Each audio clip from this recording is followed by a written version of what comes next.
Geliyorlar evet ve kalabalıklarımız bayağı var. İnsanlar şu anda memnun. Herkes işinden memnun. Gelen gidenler var. Zaten hepimiz koruma tedbirlerini alıyoruz. Yani geldiğinde dezenfekte, ağızlarımız kapalı. Birbirimize yaklaşmıyoruz öyle. Şimdi biz değil her sektör mağdur oldu. Lokantası, esnafı, bakkalı her taraf mağdur oldu. Bu yani gelen bir şey, yapacak bir şey yok. Elden gelene bir şey yapılmaz.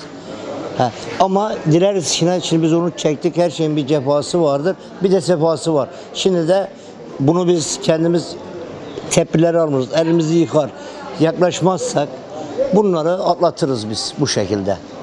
Nasıl turist hareketliliği başladı mı? Turist hareketleri başladı, insanlar geliyor, hem de bilinçlenmiş bir şekilde alışverişlerini de yapıyor.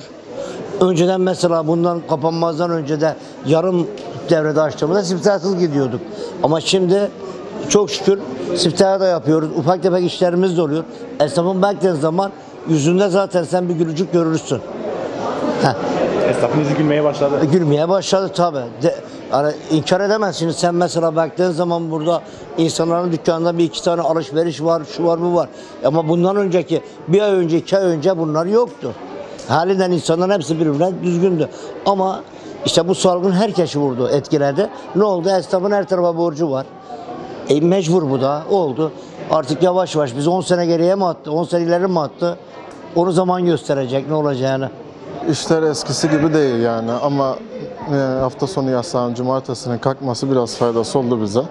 Lakin zaten bizim işimiz cumartesi pazar günleri aslında yani. İnsanlar cumartesi pazar günleri gezmeye geliyor. Cumartesi günü biraz hareketlilik var. Yani önceden böyle değildi pandemi döneminde, kapalı olduğumuz dönemler. Yani bu pazar da kalksaydı aslında yani bizim işlerimiz eskisi gibi olmasa bile yani biraz açılacaktı aslında. Yine çok şükür yani gelen giden oluyor. Yani hafta sonları yasağın kalkması iyi oldu bizim için.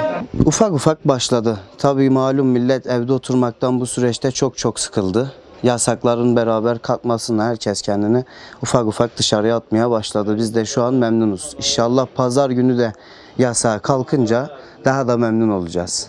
Nasıl yerli ve yabancı turistler gelmeye başladı? Tabii yerli ve yabancı turistler ufak ufak gelmeye başladı. Tabii bu tür yerler Gaziantep Kültür Yolu üzeri turizmden besleniyor yani. Turizm gelmezse Gaziantep Kültür Yolu üzerindeki ne kadar esnaf varsa zor durumda kalıyor. Tabii biz bu durumdan memnunuz. İnşallah da daha güzel belediyemizin, devletimizin bu konu hakkında katkılarını bekliyoruz yani.